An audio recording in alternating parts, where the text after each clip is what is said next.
हर हर महादेव, श्री शिवाय नमस्तुभ्यम। पशुपति व्रत हो या 16 सोमवार के व्रत या शिव पूजा में बाल धोने चाहिए या नहीं, इसका कई लोग कन्फ्यूज़न में रहते हैं। मेरे पास भी सवाल आते हैं। आज शास्त्र जो कहता है उसी का आप सभी को जवाब दूंगी। सबसे पहले देखिए, कोई भी चीज़ हो, कुल रीति, क्षेत्र रीति और परिवार के अनुसार नियम धर्म बदलते रहते हैं, परंतु सबसे पहले आप सभी को शास्त्र के अनुसार बताऊंगी। शास्त्र में कहा गया है कि पूर्ण रूप से स्वच्छ हो जाए, तो पूर्ण रूप से स्वच्छ होना मतलब बाल भी है।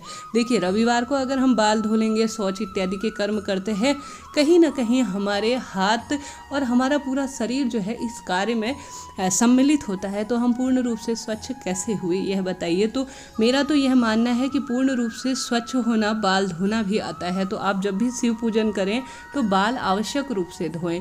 कई क्षेत्रों में यह कहा जाता है, मेरे क्षेत्र में भी यह कहा जाता है कि सोमवार के दिन बाल नहीं धोने चाहिए, परंतु आप शास्त्र प्रमाण देखेंगे तो वह यही कहा गया है कि बाल धोकर ही कोई पूजन इत्यादि करना चाहिए।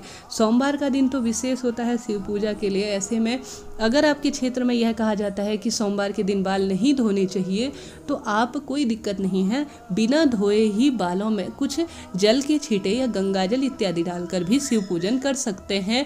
इस तरह से यह दो तथ्य होते हैं शिव पूजा में बाल धोने या न धोने के।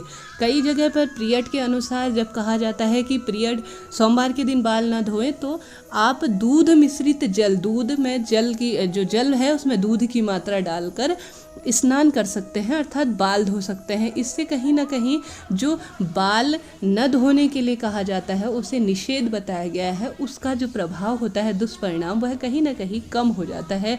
परंतु शास्त्रीय प्रमाण देखा जाए तो बाल धोकर ही शिव पूजा करनी चाहिए। एक बात का विशेष रूप से ध्यान रखिए, जब भी आप मंदिर जाएं तो हमेशा बालों से, कई महिलाओं को मैंने देखा है कि जल के छींटे बहते रहते हैं और वही जल के छींटे मंदिर में शिवलिंग के ऊपर चढ़ जाते हैं, तो पूर्णता कैसे आएगी पूजा में, जरा सोचिए। हमेशा महिला को जब भी शिव पूजन करे या किसी भी पूजन करें, बाल खुले छोड़कर पूजा नहीं करनी चाहिए। यह रौद्रता का अवतार के रूप में माना जाता है। आपने देखा होगा माँ काली का जब रौद्र रूप कहने का अर्थ है जब वह गुस्से में थी, तब उन्होंने बाल खुले थे। प्रत्येक महिला को शिव पूजा में हमेशा बाल बांधकर पूर्ण रूप से, आप अगर सौभाग्यवती महिला हैं तो श्रृंगार इत्यादि कर लीजिए। मांग में सिंदूर हमेशा होना चाहिए महिला का, और सर हमेशा ढका हुआ होना चाहिए। इससे ही पूजा सफल मानी जाती है। इसके साथ ही पुरुषों पर भी यह बात लागू होती है। हमेशा पुरुष जन, आपने देखा होगा, बाल धोकर ही पूर्ण रूप से स्वच्छ होते हैं और शिव पूजा करते हैं। तो ठीक उसी प्रकार से महिला पर भी यह बात लागू होती है। तो कोई भी पूजन हो उसमें हमेशा बाल धोने चाहिए, परंतु गुरुवार का दिन निषेध माना जाता है बाल धोने के लिए। अपनी अपनी मान्यता है, अपनी अपनी सोच है।